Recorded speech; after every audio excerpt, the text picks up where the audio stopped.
We welcome you all to our forum tonight featuring the 4 candidates running for League City Council. The election obviously will get underway the 21st of October with early voting, November 5th being election day. We have 4 candidates for 2 different positions in League City.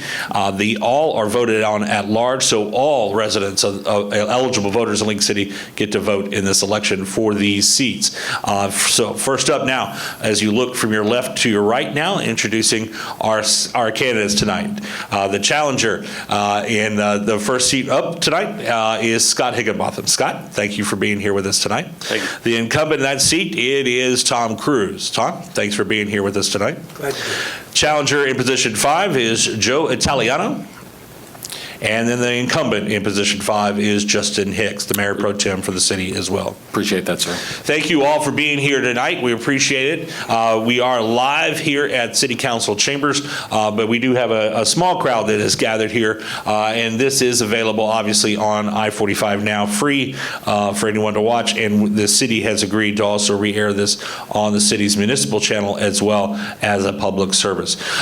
So before we got going, I'll explain the format to everyone here tonight. This is a question and answer back and forth, not really a debate. We don't put anyone on a time clock, but we do ask that our participants tonight keep their answers between 90 seconds and 2 minutes. If they need more time, we'll give it to them, but I'll start asking them to wrap it up at one point or another.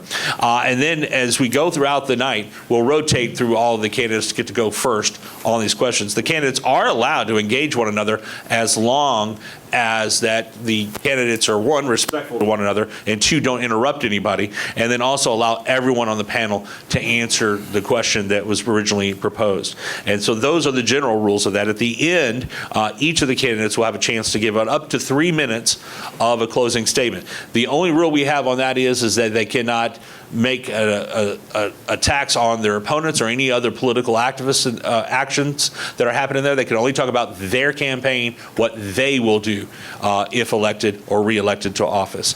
So gentlemen, we have all understanding of those rules? Yes. All right, so we're going to start off here now first. I'm going to start from my right to my left here there in our position 5, the incumbent Justin Hicks here. And I'm going to, same question everyone will have. So I'll start off with this, Justin, is the question is that you've been on council now a term and you're now running again. What's your main purpose for running? Well, my main purpose for running again is when I got elected, I kind of became a legislative nerd, and I like to pass a lot of things. And I'm currently involved in some projects as far as like cleaning up some of the issues that we have in the planning and development departments of League City. And also, we're on a very good trajectory for balancing out the property taxes with economic development, and I would like to keep that going. Same question to you, Mr. Italiano. Joe? Well, currently I'm on the League City. Have you bring your mic just a little bit closer to you, sir? Okay. That's good. There Okay, sorry. That's all right. Currently on the League City Finance Committee, and I saw the opportunity to provide additional service to the citizens and taxpayers of League City. I'm a financial guy. I have over 40 years of experience in Fortune companies such as Ford Motor Company, PepsiCo, GTE, and Siemens, and I've been the CFO of 8 other companies, public, private, and private equity sponsored. I was named basically one of the top 25 CFOs, Chief Financial Officers, in Houston in March of this year, and I'm also a certified public accountant and a certified financial planner. So I want to use that skill set to help the taxpayers make sure the budget, and I have no complaints about the budget, but I can add quite a bit of help to the administrative staff in putting together budgets, and I want to make sure that we bring in some non-residential development into the city, and I figure my business background will help attract that. Tom, same question to you, sir. Thank you. And if I can't ask before you start here, so I don't take another time, go ahead, even when the others are going, if you would stay in this position here and not lean back or turn around, we don't, it just makes it a lot easier for timing, so. All right, I will do that. I'm running again to put people before the politics. I enjoy coming to the city council and being prepared. I like to see how we can make this city better. I ask a lot of questions, and I try to represent every citizen that we have, not just a few. So I'd like to continue that. And there's some changes that I would like to see with infrastructure and some priorities that I have. So I'm excited about this coming term. All right, same question to you, Scott. Yeah, I'm running for council. Some decisions are going to be made in the next couple of years that are going to affect the near future of League City. We'll make decisions in the next 3 or 4 years that are going to affect the next 100 for League City. We have a lot of development still to go, and I'm excited to be a part of that. I'm looking to increase government efficiency and make government more easier to deal with for the general public. So that's the main reasons I'm running. All right, and with that, now we'll get into our other Q&A, and I'll go with you on this one first, Joe. And it's something that Tom just brought up. He says he's running for the people over politics. One of the questions that we got asked a whole lot of from residents when he submitted those were folks asking about endorsements from political parties. In fact, I think the Galveston County Republican Party had made only one endorsement in this race. I think it was you, Scott, was that, if I remember right? And they did not, it was a tied vote on as far as what they're going to do there, so there was no endorsement that came from the party. But let me ask you, though, is that in a nonpartisan race, and for those that don't understand, it's a partisan race in that it's two people against one another, but it's nonpartisan in that there's not a party involvement here. And I've seen on your signs, for example, it says conservative. I don't think anyone up here is not going to say they're not Republican or they're not conservative up here, so I won't ask that question. But let me ask you is, define what you think is a conservative philosophy in local city government. And I'm going to ask everyone of that question. Okay. Well, first I'll say, since I'm a financially trained and worked in business for, as I mentioned earlier, 40 years, I think that one of the most important things now for all the taxpayers and for the city is to be fiscally conservative. And what I mean by that is make sure we have adequate funding for the right departments, for all the departments that are currently in place. At the same time, we need to push for further efficiencies. And what I mean by that is make sure that we're getting the right prices, make sure we have the right controls in place so that approval is being obtained before funding is spent. There's been a couple of instances where that's had to be reined in recently. And, in general, conservative means leave the people as much decisions to the people in the city as possible. In other words, a good conservative isn't going to be a bureaucrat. Okay, so that we leave decisions to parents and taxpayers of the city, and also make sure that we can be efficient and keep the tax rate down and provide the right services to the citizens. Same question to you, Tom. Yeah, Republican is a really wide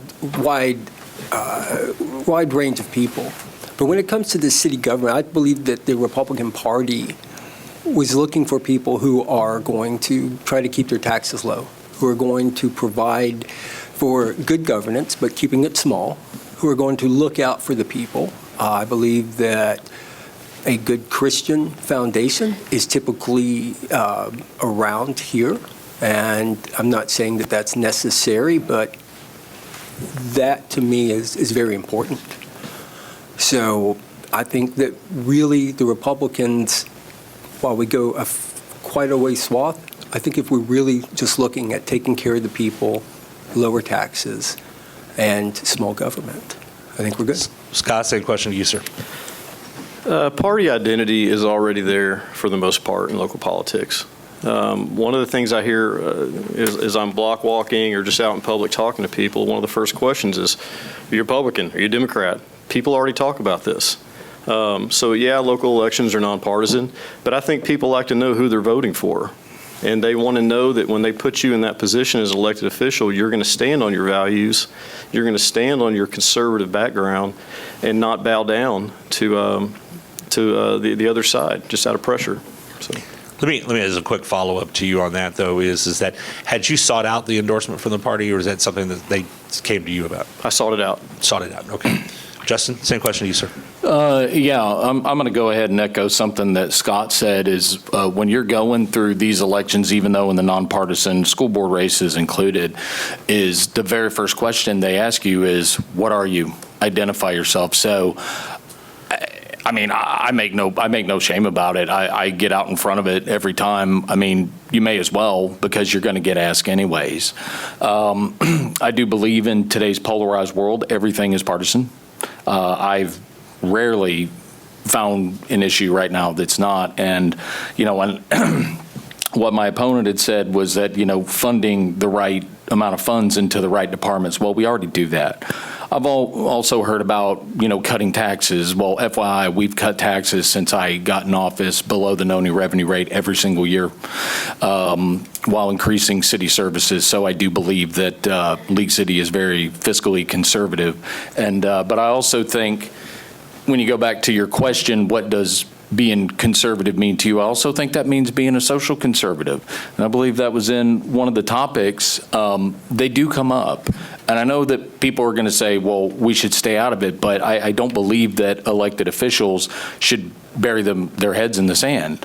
I mean, you wouldn't even be worth electing. You should probably find another business. And to clarify that what you heard Scott mention is one of the things, we do not give the questions out ahead of time, but we do give a range of topics that we're going to discuss. And social issues coming into city politics was one of those. And I should note, too, is that when we talk about it, was one of the number one questions that we had was about politics. Many of those words, as that from we heard from residents, is they would like to know that. And in fact, I had a discussion with some folks to go back and forth of how your party identity is for that. Did you want to respond to something, Tom? Yeah, I just, the question seemed to change, or the answer seemed to change the question. So I want to make sure the question was that what is a Republican value that's in the city governance? I think everybody answered it accordingly to the question. Okay, perfect. I mean, if you differ, go ahead and feel free to, you're more than welcome to challenge one another on that. No, I'm just trying, if the question is more on whether partisan should be part of it, then. That actually wasn't the question. What's your definition of it? Of along those lines, how do you think that should be reacted to? Perfect. Thank you. Gotcha. Okay. There was along those lines, though, of when you talk about, just you said that almost every issue is partisan. So let me ask you, are water rates partisan?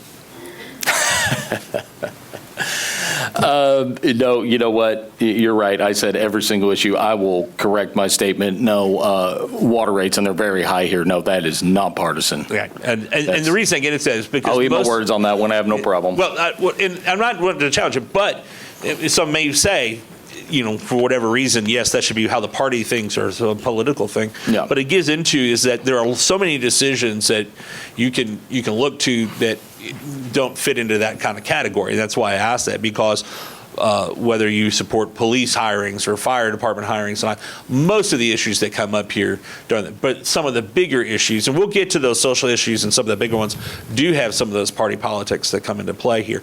But that does go into the question of, is that of the issues that are nonpartisan that are out there, what is the most important that you think the council needs to be engaged in on a regular basis and not just every once in a while? And I'll start with you, Justin, since I did the follow-up. Then I'll go over to Scott, then Tom, then Joe. Public safety, because without safety, nothing else matters. Gotcha. Scott, same question to you. Taxes, property taxes. I hear I hear from everybody. I don't care what party you affiliate with. Rising property taxes. What can we do about it? Can you repeat the question? Yeah. So the question is now is that of all the issues out there would be considered nonpartisan, partisan, but mainly nonpartisan that the city has to deal with, what's the number one for you? Traffic.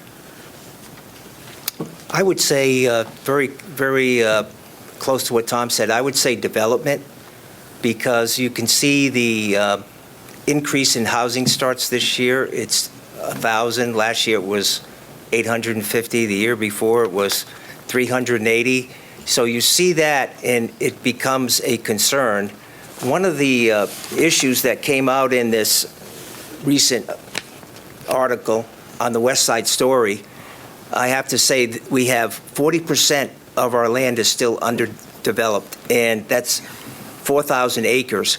And, you know, you can see by the green here, this is all undeveloped property that we have an opportunity to bring in other types of, let's say, non-residential benefits, such as distribution, light manufacturing, some recreational opportunities that can be generate some revenue for the city. Also, because of this proposed Grand Parkway, that's going to be a nice slot for, as I mentioned, distribution, because it's going to be a nice roadway to get to 45. And for distribution, I've been in the food distribution business on the East Coast, and let me tell you, access to good roads is a big deal. So I just wanted to bring that up because that's very important. Good, and that helps because all four of y'all's answers there do flow into one of our topics that we'll go throughout. Scott, let me go with you here first on what you had talked about, and you said taxes. I'm gonna get into a specific question on that for the most part, the City Council in League City has voted to go with either a lower rate or the no new revenue rate along the way.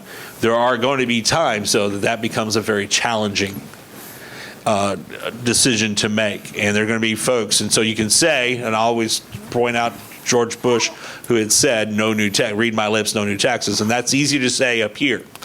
But when it comes down to the nut cutting time, is that sometimes you have to look at, does it affect public safety? Does it affect others if we cut taxes?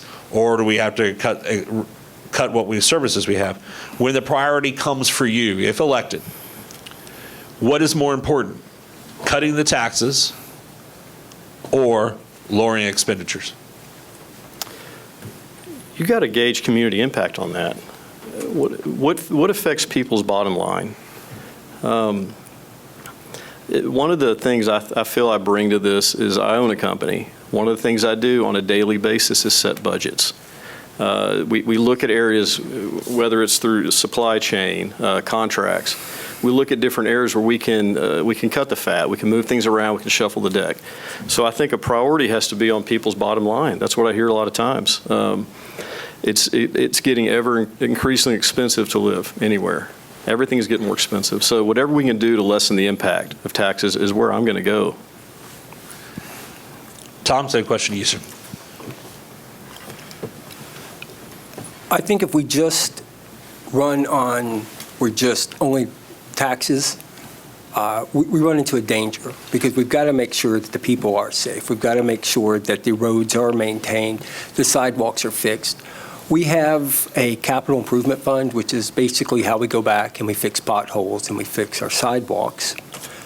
And so right now, that should be about $25 million, and it's down to $2 million. After the current budget, when the police chief came up, he had said that he could use about 2 more people, but we're pretty stretched thin. So it may be something to where we want to look at, not just say, I'm always going to be for this no new revenue or below the new revenue rate, but actually look at what the city needs, but always make sure that they get what they need and not overexpend. The budget right now is lean, but it gets everything that we need. So we want to make sure that we don't starve the city just so we can get a political headline. Joe, same question to you, sir. As I mentioned earlier, with 40 years of experience in the corporate environment, the budgets always come up. You always have to make decisions on, are you going to make a new investment in a new piece of equipment? Are you going to maintain your equipment? You know, as we all know, safety has got to be the #1 priority of our citizens. We have to make sure we adequately have a police force, fire department, EMS that has the right equipment in order to take care of the citizens. At the same time, with a budget the size of League City's budget, I would be willing to say that there's probably opportunities to reduce expenses, not add certain things, be a little bit more efficient, defer some purchases of equipment over a period of time, negotiate harder with your vendors. There's a number of things that can be done without actually taking a bite out of the services by looking at the budget and each line item of the budget for each department. So I would say, before you cut services, I would look at the budget and the expenses, and at the same time, I would make sure we have priority to those items I mentioned, the police and the firemen and that, because that's the most critical aspect of our community, keeping our citizens safe. Justin, same question to you, sir. Yeah, well, I think my original answer when you said what's your top priority is I said safety, so I think I said that first. But no problem. I do want to set the record straight as far as these no new revenue rate tax cuts that we've done 4 years in a row. Our city services have increased and our customer service model has gotten much, much better while we have done some good faith fat trimming for the citizens. I think this year was a little bit more difficult to reach no new revenue, but I do congratulate John and Angie, who is an excellent CFO, by the way. I do want to congratulate those two because it was a little bit more difficult to reach because what had happened was we had a decline in permits due to COVID, and so it caught up with us that year where we were able to give larger tax cuts the first couple of years, but the permits, now that fallout has kind of dissipated, the permits have increased, so I really do think that we can balance city services with good faith property rate tax cuts. And keeping on that subject here of tax rates and budgets, name the top 3 priorities that have to be fully funded, and then name the top 3 that you'd be willing to make significant cuts to if there were a budget crunch come up. And that would be breakdown on departments. And I'll start with you, Tom. Of course. It's a hard one. Yeah. All right, so the 3 that, you've got to repeat this question again. I got to have time to think. You got it, no problem. So I'd be more glad to help you stall here. Here you go. So anyway, so it is, you've got budget time. It's going to have to be your decision. What are the top 3 departments that you got to make sure you will see to it and fight for, get full funding as requested by the department head? And then name the top 3 that you're willing to make drastic cuts to, even eliminate. I'll add that to the question, if need to. This is setting what's most important, what's not important. Got it. As important, I should say. Well, the most important is going to be the police, the fire. I don't know if we're going to lump those together. I think it's probably easier if we do. Public Works, and the third is going. Everything's so important, trying to break this down.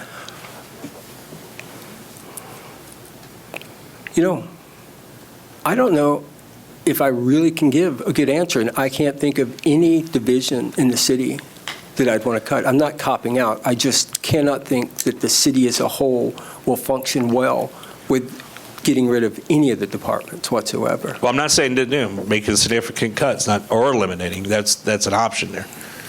So if we were to be able to make cuts, if we were to look at advertising, Sarah does a fantastic job, but then the citizens may not actually come out and enjoy the services. They may not know some of the productions that the city's put on. So if I had to cut on one, we could do that, but the citizens would just suffer. So that's the best. Anything you want to add? Okay. Yeah. Joe, same question to you, sir. Well, again, I have experience in these areas, and the first thing I would say, I'm going to just repeat what I said earlier. We have to make sure we have the police, fire funded. We have to make sure that we have maintenance funded to make sure that the roads and the infrastructure don't fall apart. So that's to me extremely important. At the same time, I would look at very strong on the administrative functions. IT is always an area that it's a big number in the budget. Look at that and see what projects can be deferred. That's always something to look at. And then the other thing versus getting rid of people or basically downsizing departments, I would say just eliminate all new positions coming on board. So if you're able to do those three things, I think you can find enough money in those areas to offset if you're really in a jam. Again, without reducing headcount, you just tighten up in areas. But you're outside of what you talked about in IT, there's not another department that if it came down to you had to make drastic cuts, you would say, that's one I'm willing to take a look at? Yeah, I would definitely take a look at that, because if you look at what the expenses... Which departments are those? I'm asking you.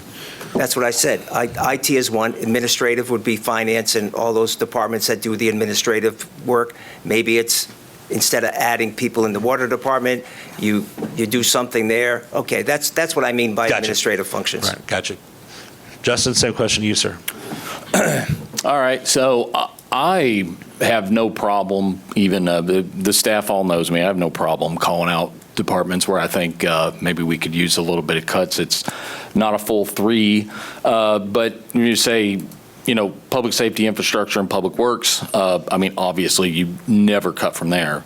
Couple of departments where I think we don't necessarily have too much head count, but where I think we could probably allow the work to catch up with maybe not growing the population of employees. I don't think we need a headcount cut, but communications and engineering, there's a little bit of what I would consider overspending in those departments on some things, and I don't want to get into too many specifics about it, but I would have no problem maybe pausing, increasing of, thereby decreasing the expenditures, but I have no problem.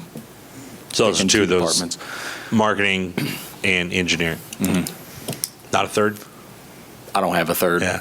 That's what, I know, and that's what it meant to be. You had to get to the 3. Scott, same question to you, sir. That's a loaded question. That's exactly right. Well, obviously, police, fire, and public works. You gotta.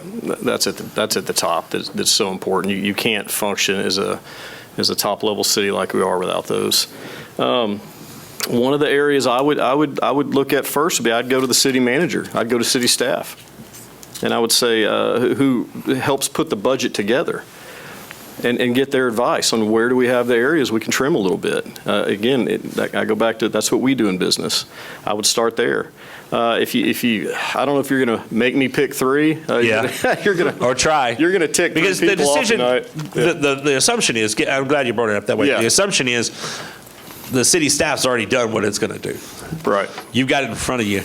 You've got a hard decision to make. What's it going to be, and where are you willing to start on certain areas, particularly on the cuts? So what areas are you going to make sure don't get touched?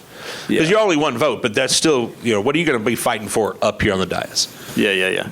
Well, one of the ways I would start is technology. Using technology to allow you to cut in some areas. We do that at our office. We've put certain softwares in place that allow you, I don't want to say to eliminate positions, but allow you to run more efficiently.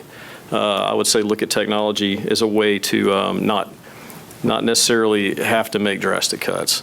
But if you're going to hold me down and make me pick, you could probably some sort of marketing communications type deals if you're going to make me pick something. But again, I would go to the staff on that and try to find areas where maybe one person could do the job that 2 people are doing right now. I think we have that in certain areas. Right.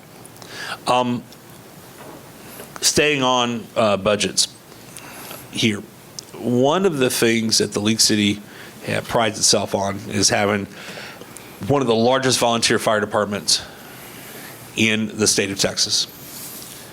There was a recent contract done for an agreement for the continued of those fire services.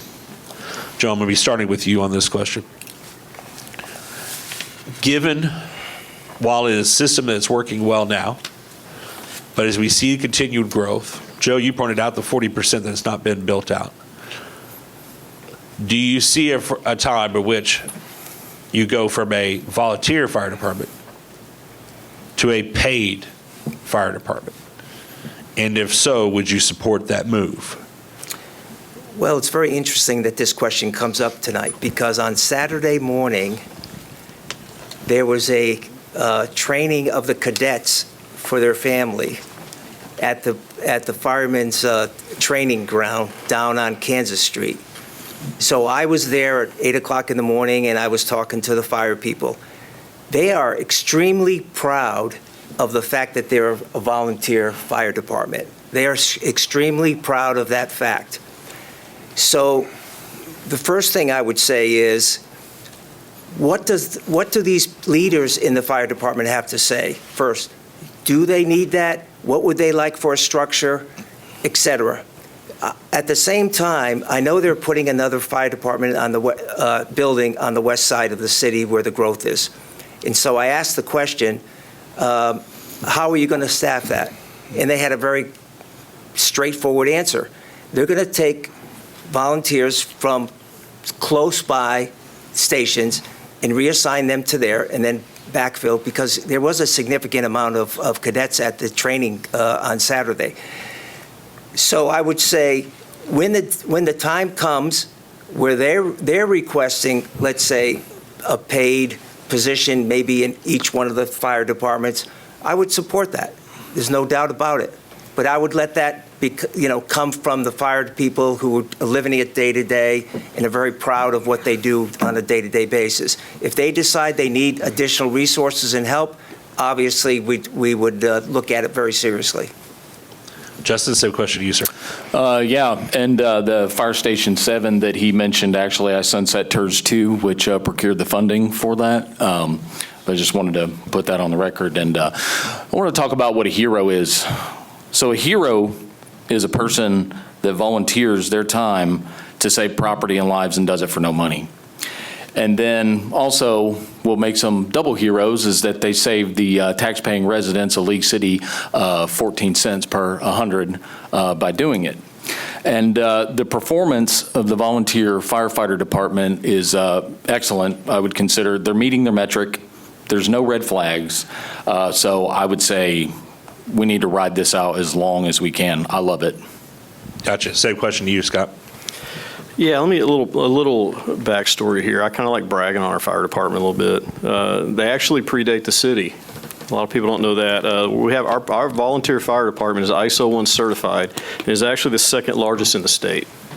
And they do an incredible job. I don't know anyone who has an issue with our firefighters' response or their service. As the city grows, sure, it's going to be a challenge. How do you handle that? We can look at creative staffing solutions. We can run a couple more stipend crews and still come in way less than a paid fire department. It makes no sense for me to go paid.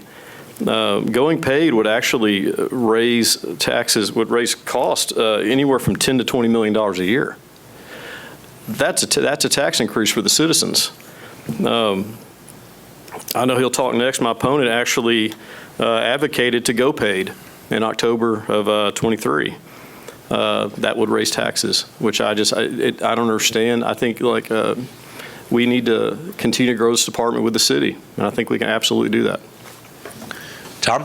Thank you.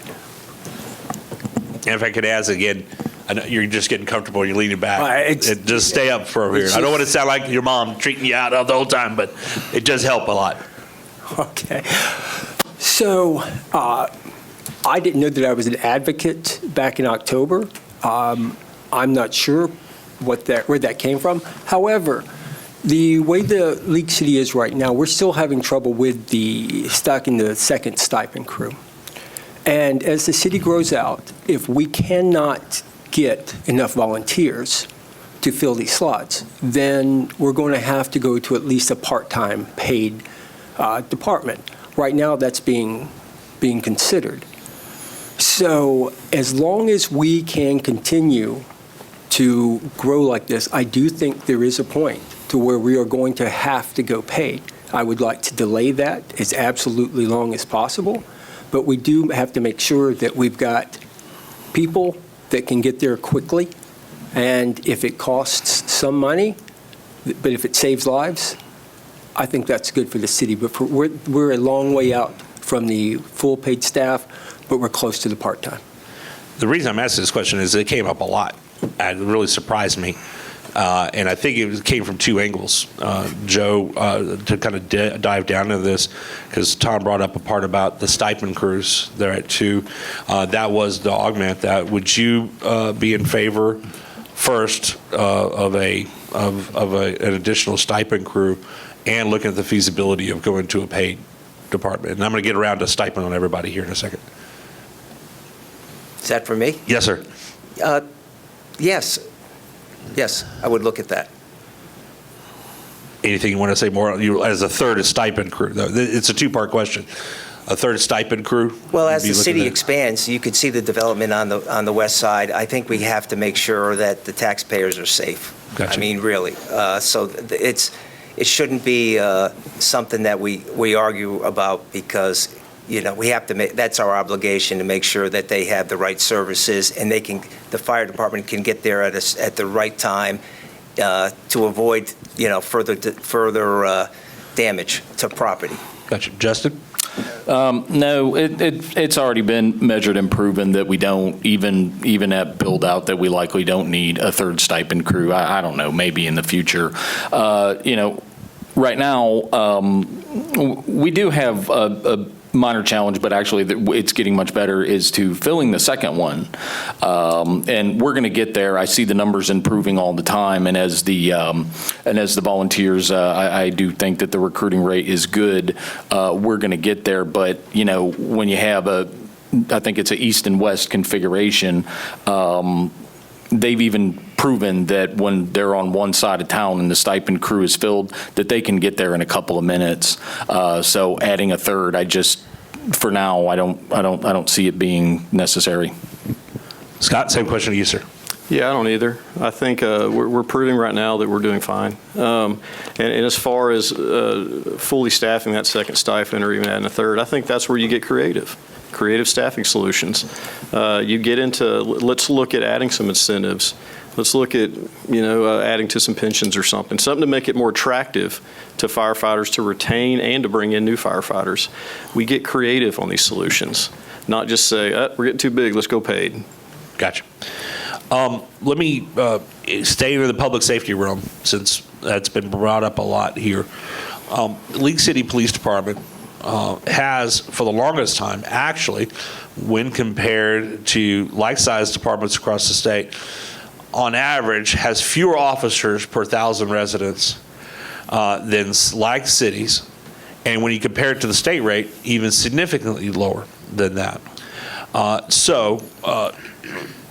We have seen, while League City is considered a safe community to live in, if you actually look at the crime stats, it's not in the same realm it was, say, 5 years ago.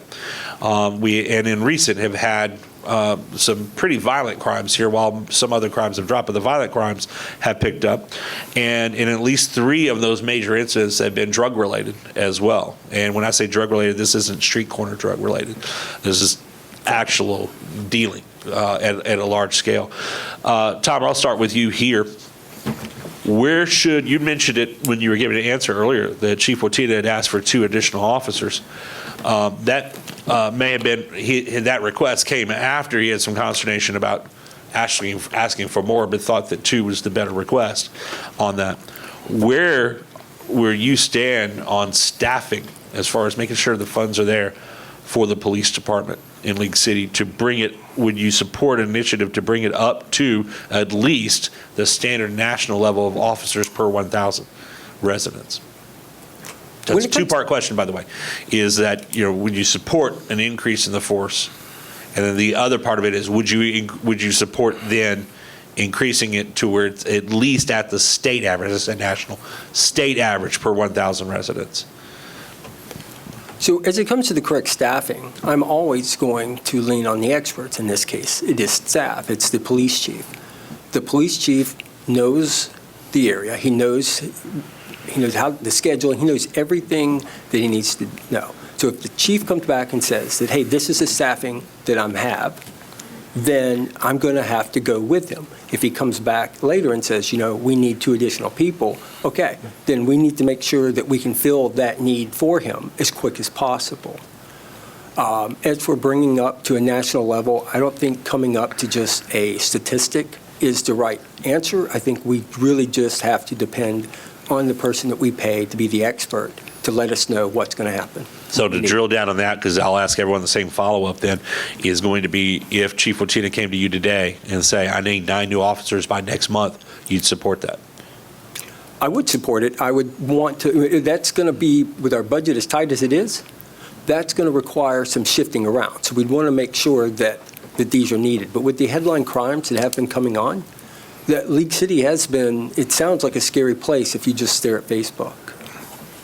Joe, same question to you, sir. Well, the chief of police was here at a council meeting not too long ago, maybe the second one earlier, and he said there's 3 things that he would look for in the next 1 or 2 years. He was very clear about that. The first thing he said was he would like to increase his investment in technology. That's cameras, because that's been very helpful in reducing crime, and he asked for that. He asked, again, in the next year or 2. He didn't ask it for immediately, so I take that as that was his request, that he wants to make sure it's planned in the budget for that. And also plainclothes policemen.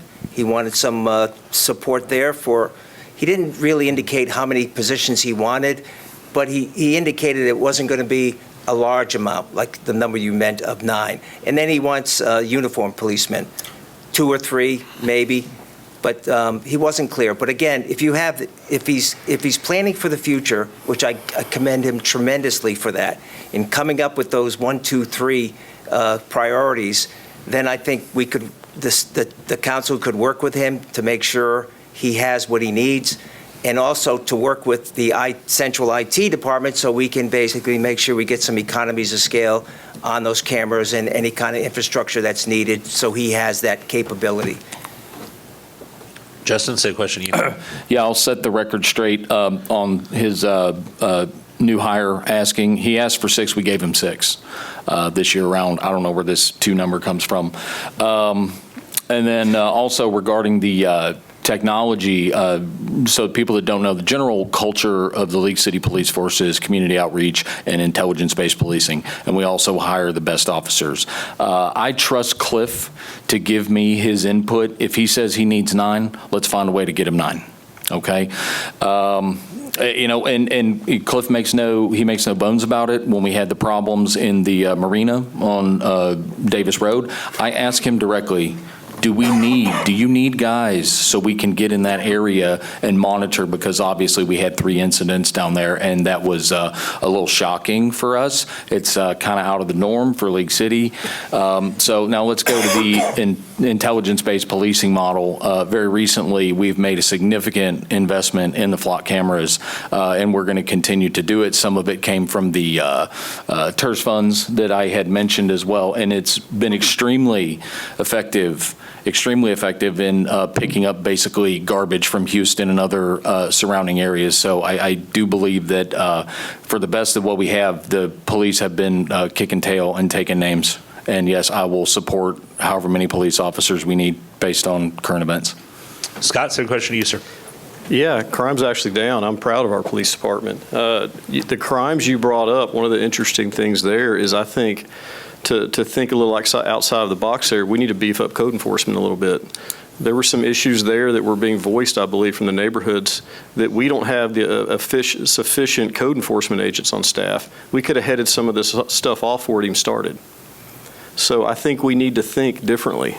And I trust our chief. If he needs officers, we get him officers.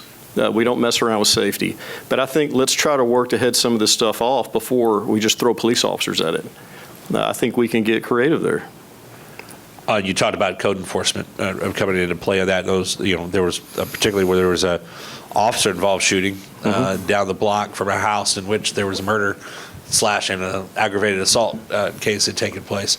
I should say murder. No one was charged with murder. I should say there was a shooting death there, all within the same block. And the neighbors had said they had been calling for a while, which goes into a good question. We've heard the incumbents talk about this and Scott talk about this, the efficiencies of, people are responding to things. But Justin, let me go to you, is that, Scott brings a point, is that, that code enforcement alone, maybe it could have done something there. But there's only so much that the officers can do if tied, hey, we know they're dealing drugs out of there. The neighborhoods watch on those things on there. What needs to be beefed up to get these neighborhoods where there is problems that the city could do that is out of the box? Scott said it here. Let me give you a chance to say what you may be pushing for or propose to deal with that. Well, in problem areas, I guess, as far as out-of-the-box solutions, there's none that are readily apparent. We provide the police department with this technology, which we call force multipliers. I think it's a phrase that most people would be comfortable understanding. When you have areas like this, I think more police presence, it doesn't necessarily mean you have to hire more officers to do it, but maybe kind of focus on that area.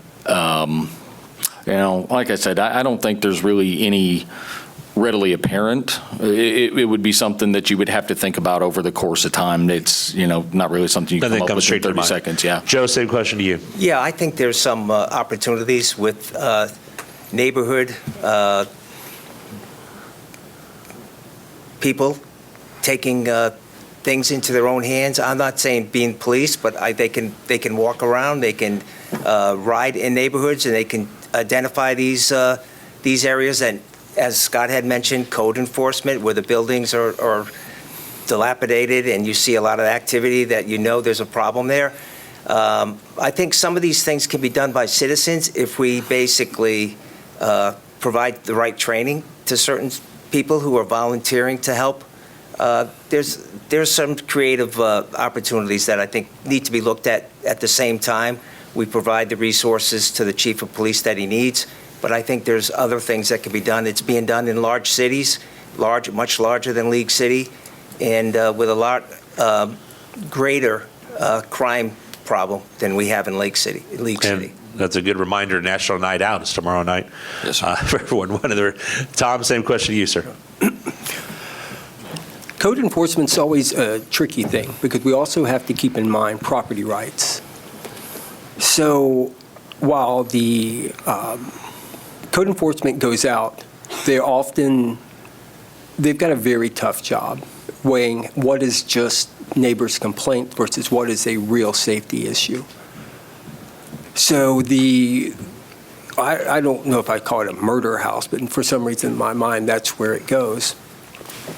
That was one to where they had a history of problems, and it was a rental home, and it had kind of changed hands multiple times.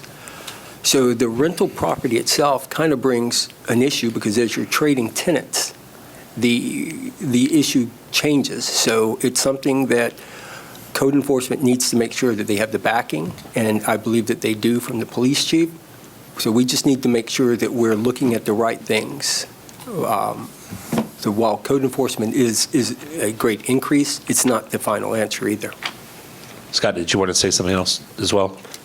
Yeah, I think code enforcement's a value-add expense there. When we raise our codes across the city, our property values go up, our neighborhoods get better, everything improves. It lessens the burden on the police because we're stopping problems before they become problems. So I'm not necessarily talking about, the HOA Karens out there getting mad somebody mow their grass or. You're talking about the city code enforcement. I'm talking about city code. Not the HOA, this version of it. When you have a house where cars are parking in the yard, right, and neighbors are calling and we're not heeding their calls, I think that's an area we can improve that raises the floor for everything.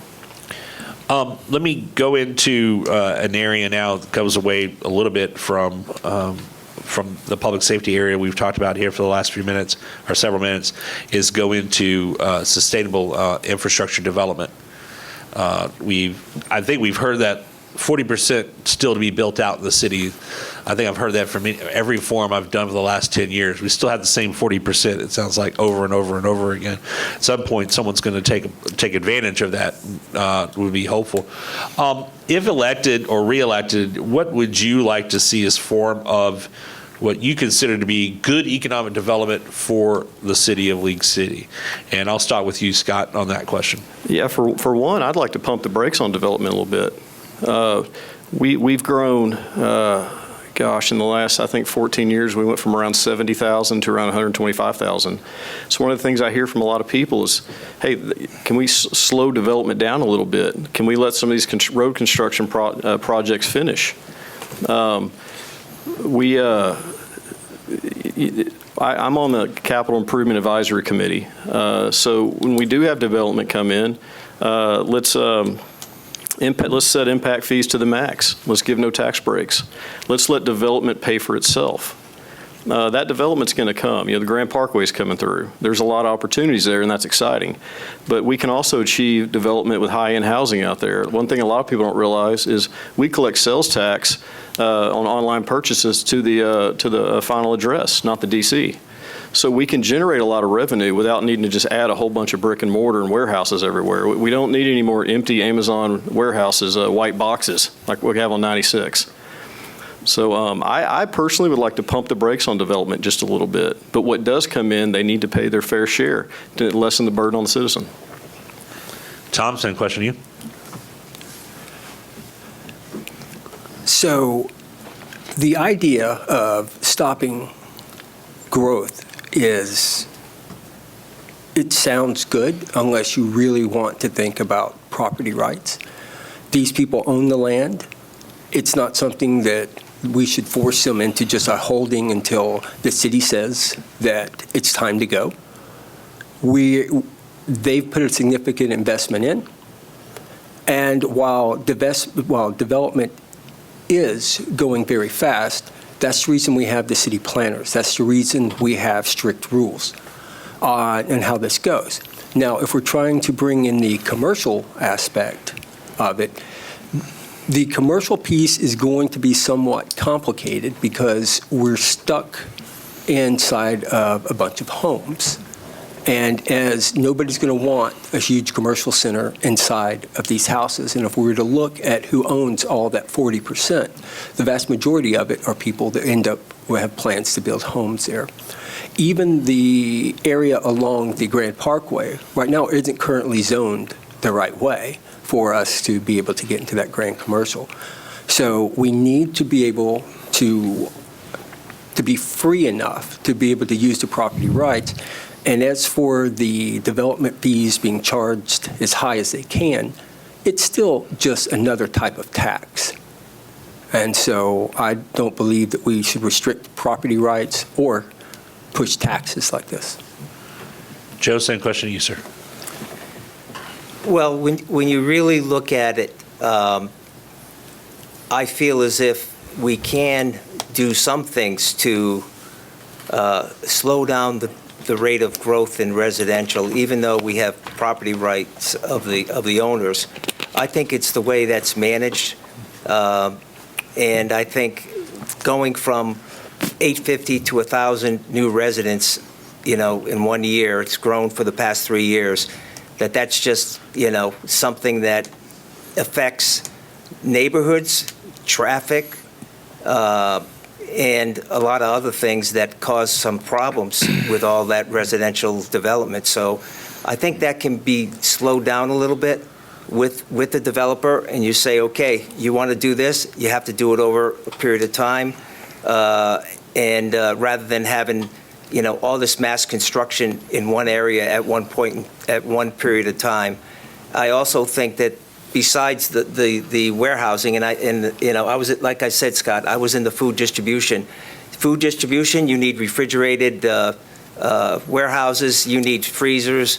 It's very unique, but I think with the population growth, that's one area that I wouldn't go after Amazons like you mentioned. I would go after those food distributors because there's a lot of food that's distributed in this area, and with that new parkway, that'll help.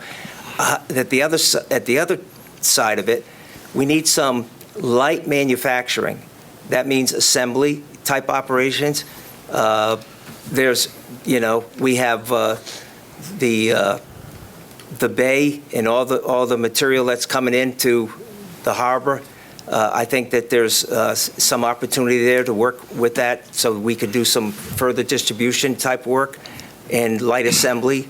So I think we just have to be involved, right? I mean, you see what Webster did with that Great Wolf. I mean, that was something that really is going to help their community. And when those opportunities come up, I think League City has to be, number one, competitive and open-minded in looking at those things. Justin, same question to you, and I'm going to come back around something that Joe said that's going to be kind of a good point I want to hear from you on. Yeah, that's fine.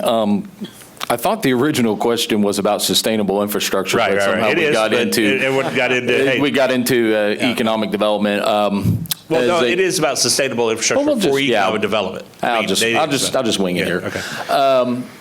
So just so anybody in the general public knows it, as a city councilor and you've done this for a little while, you would know that in the state of Texas, we can steer it, but you can't stop it. That's basically the best tool that you have right there, and maybe that does slow down some things. And as far as development paying its own way, let's talk about infrastructure. Actually, the developers are, anything that gets built new, they are building our infrastructure. So basically, it's on us to go maintain it after it's built, and so they are paying their own way, and then also through the dedication fees, roadway usage fees, and stuff like that. My opinion, they're probably a little bit high, but that's a battle I'm always going to lose. I have other ideas about that. Regarding the light industrial, if anybody that knows anything about the citizens in this town, let's talk about the Amazon building. I know that that's listed as commercial. I did not like how that got pushed through. That was not done by the council, but let me tell you something. There was torches and pitchforks when that thing got built. So light industrial, I don't even believe that we have any land that's zoned light industrial. If any fact checkers out there want to check me on that, that's fine.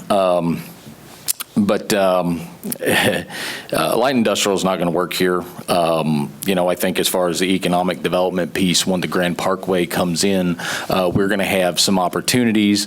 There was a study that was approved for about $180K or something like that. That is, it's all about the new West Side development. Yeah, that's all I've got. Okay. So I'm going into kind of digging down on this a little bit. The light manufacturing, I've heard that many a times mentioned. I think many folks have heard that here. The problem comes in is that when you talk about anything like that, you have issues with, is it going to fit where it goes? And Tom brought up a really good point. Most of what's the undeveloped land is right now, the plans are for housing there. So it gets into what the core of the question is this. I'm going to give everyone a chance to really answer this is, how do you, because one way that can be looked at is balancing on the tax rate is to find when you have other revenue streams, whether it's sales tax, whether it's the commercial tax also, where it's commercial property taxes that come in. How do you increase that to take the burden off the homeowners? And what policies would you support on council, if elected or reelected, to do that? Scott, you first. Yeah, okay. I just want to just circle back real quick to Webster came up for Great Wolf. Yeah, and I'm going to be asking about that a little separate here in just a second too, if you want a chance to wait till then.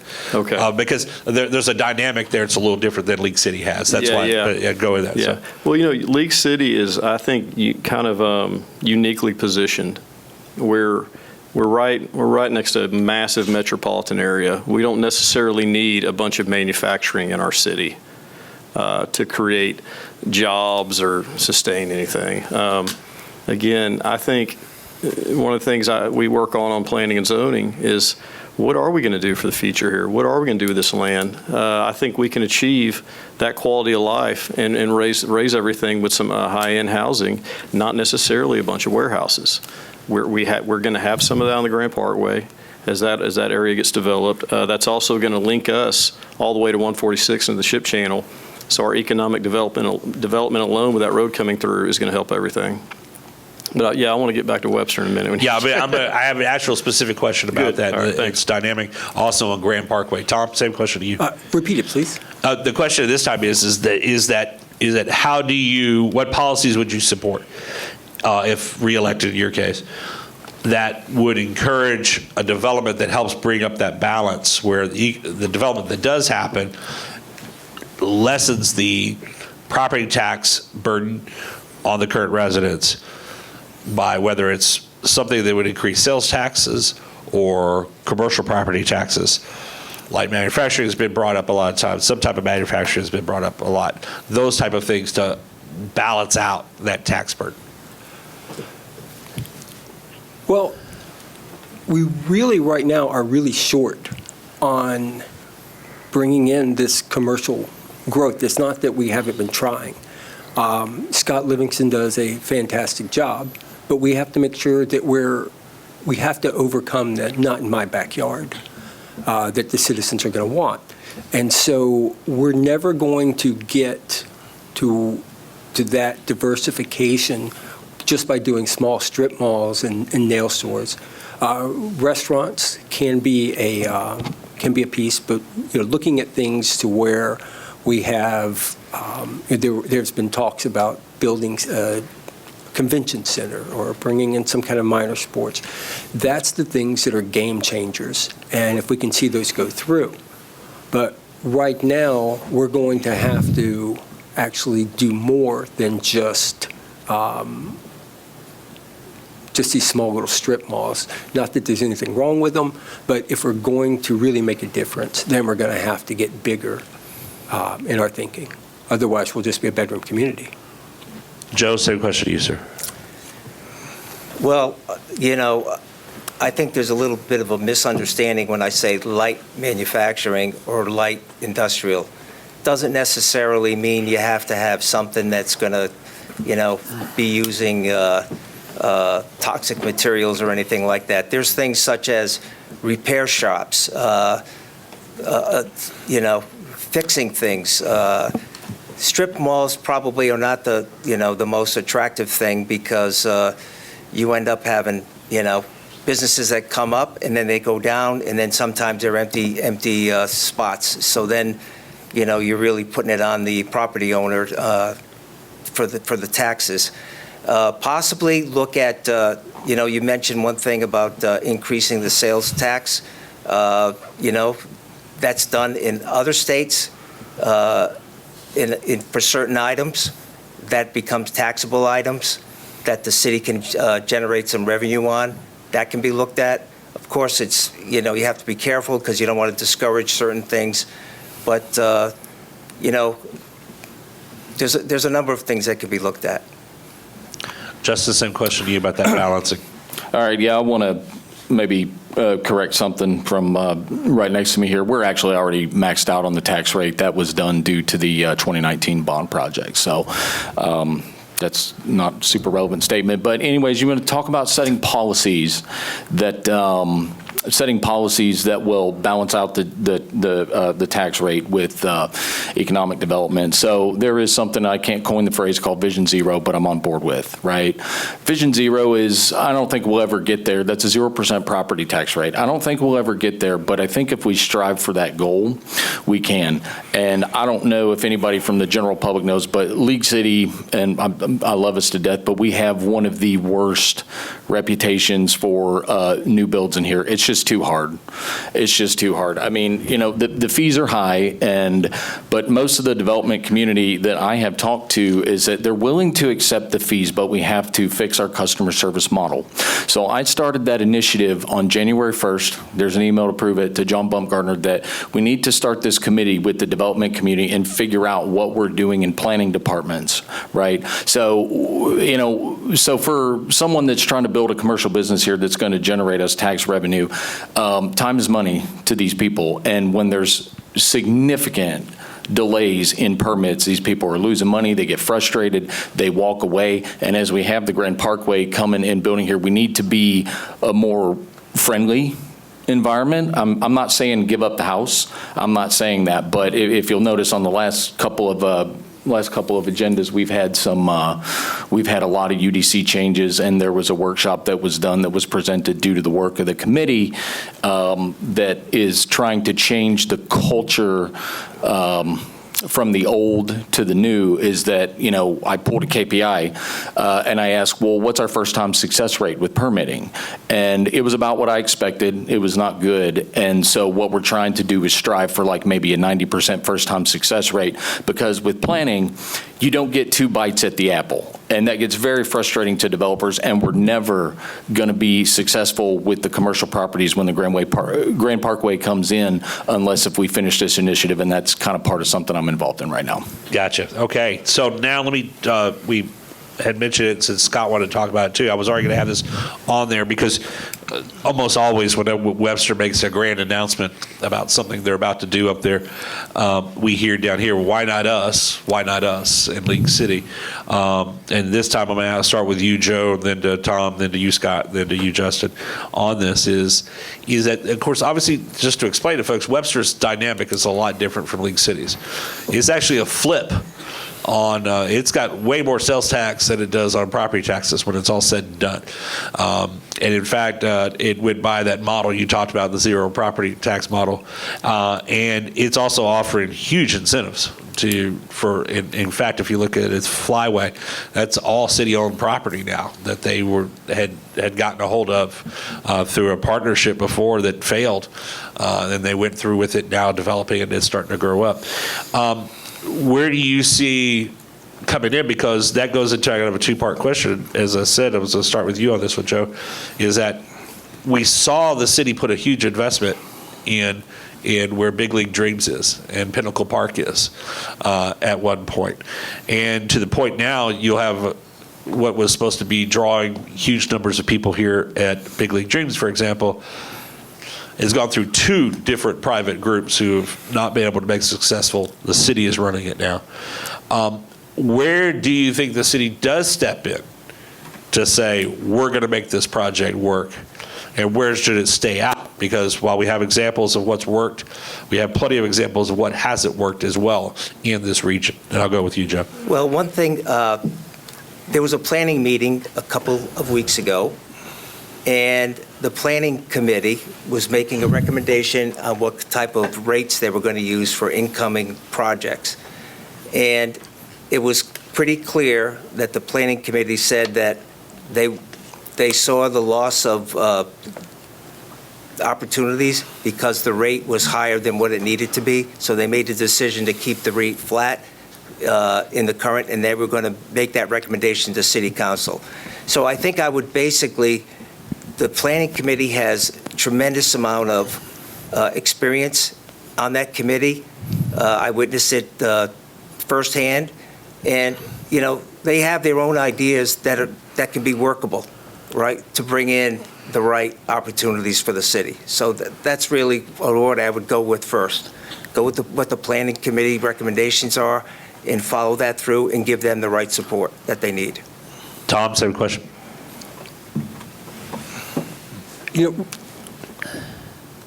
The way Webster's done it, like you said, it works for them with just there's very low property taxes. It's the same thing we have in Clear Lake Shores, I believe. But for League City, there's not really an appetite for 380 agreements and the such. So I think we're just out selling League City as it goes. However, this doesn't mean that we can't take advantage of the Webster. We've got property right on the other side, across from La Brisa, that would be a fantastic area for us to build our own area so we can catch the feed over. So we get all the sales tax and all the hot tax if we do this correctly, with zero of the tax burdens that would come on. And this will all be feeding off of the Great Wolf Lodge and the little village that they've created around it. Scott, same question to Yeah, you. first of all, thanks, Joe. I'm on that planning committee, so appreciate it. It's the truth. Yeah, the thing about Webster's tax rate, like you see, you made a good point, it's completely opposite. It's like 90-10. Not many people even live in Webster. Webster, I believe, gave Great Wolf around $60 million in incentives. For $60 million, they can put it another 1,000 feet on that side of the creek, as far as I'm concerned. We could still use it. To build that over here would have been a massive, to give away that kind of tax from our citizens, to me, is not a good move. Webster also doesn't have a library.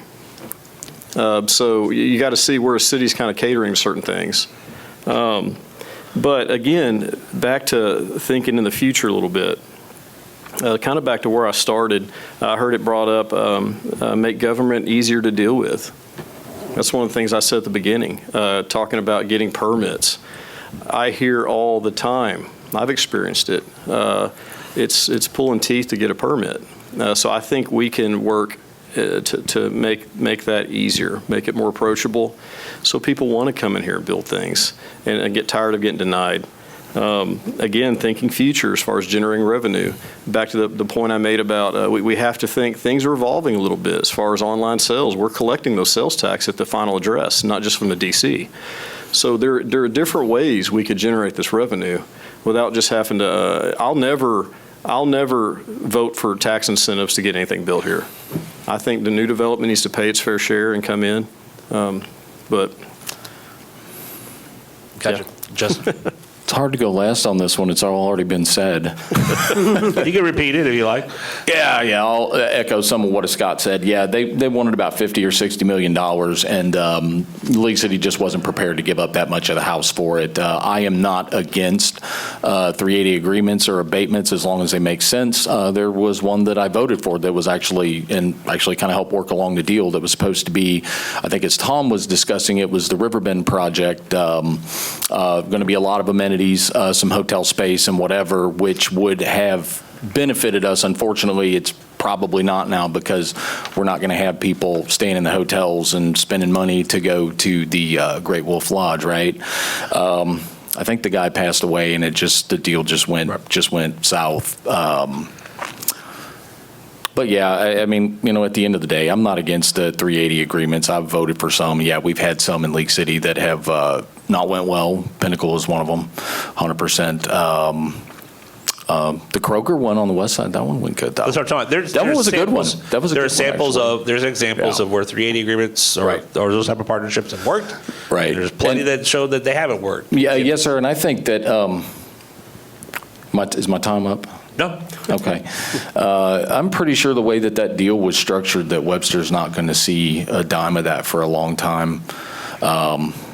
Maybe someone could fact check me on that, but that's the way that I understood the deal. So League City just wasn't ready to go for that yet. Go ahead, I just Joe. want to make one point that we seem to be, I don't want this to be missed, is the fact that every investment has a payback, if it's going to have a payback. So I think you have to look at the payback. I also think that you can put constraints and, let's say, guardrails on how much the city is willing to assist a developer, but then how fast are you going to get that money back from these programs? That's the way you look at it in any business. I just wanted to make sure we don't lose sight of the fact that there is supposed to be a payback before you make an investment. And these are the things that you do normally in business, as Scott would and Tom would understand, right? You need a payback. We started because the technology issues at the beginning started about 11 minutes late, so that's why I'll be off. I'm going to go with two more topics here real fast, and that is infrastructure, roadways, and flooding and flood mitigation. The bond issue that was passed 2019. I think that was right year. Yeah, 2019. We're just starting to see some of those projects get finished up and come to fruition. Others getting underway here now. So we've got those already in the can in many ways, but there's others down the line. But what are the areas you think need to be addressed as far as flood mitigation is concerned?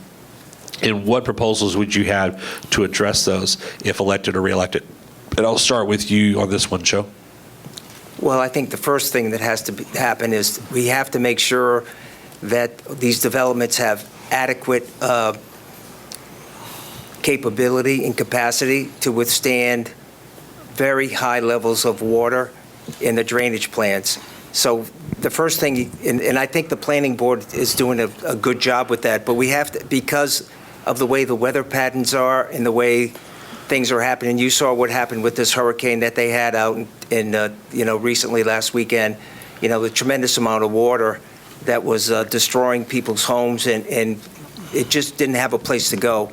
And I think we have to basically plan for those type of events, right? Because if we don't plan for those, then we're going to be surprised and there's going to be some big problems. So that would be the first thing I do with the developers, of course, because as you mentioned, everyone mentioned on the west side, there's, most of the property is residential construction planned. So let's take the opportunity with those projects to make sure it has more than adequate capabilities for drainage and infrastructure. Justin, same question to you, sir. Yeah, so since Harvey, the code has been updated tremendously. We probably go a little bit too far. I think we require almost 2 feet elevation on any home that's built. Detention has been very, very, very successful as far as mitigating and moving water away from homes. So I do like that. As far as priorities, I would say this is I'm very impressed with the 70 or 80% progress that we've made on the bond projects when it comes to drainage. We have had many significant rain events where normally you would see something beyond localized street flooding and actually going into homes. And to my knowledge, I have not heard of one home flooding in the last couple of years, not an inch of water in the house. So that is best of my knowledge. Every time we've had a rain event, I've always asked around, and we've had no reports of that. So, Same question to you, Tom. I don't think I've heard of a flooding event either. Right now, and where I live close to the meadows, they're just now getting to where they're getting to that part of it where we're digging out these huge swaths and we're going to knock out part of a ditch. So it's kind of an exciting part to actually see that we can still overcome that. Just 7 months ago, a quick rainstorm came in and the Meadows Parkway actually flooded and it took over and you actually had a car submerged, and it wasn't something that was just crazy, but it was a very fast, sudden rainstorm. So we're not out of the woods yet, but we are making significant progress. The existing infrastructure that wasn't up to the code that we have now, I believe is almost fixed. There was a couple of things that we wanted to get done from the 2019 bond, but some of the property owners just saw it differently, and we didn't want to do this eminent domain for those. But we're making a long way. The city's doing fantastic. The city staff, that side of the planning has been phenomenal, and I think that we're getting to where we need to be. All right, Scott? Yeah, our drainage improvements have been really good. But I think one of the keys on drainage is drainage isn't just a local issue. Drainage is a regional issue. We have to be proactive and work with the surrounding communities around us to make sure the ditches are flowing, the bayous, the watershed.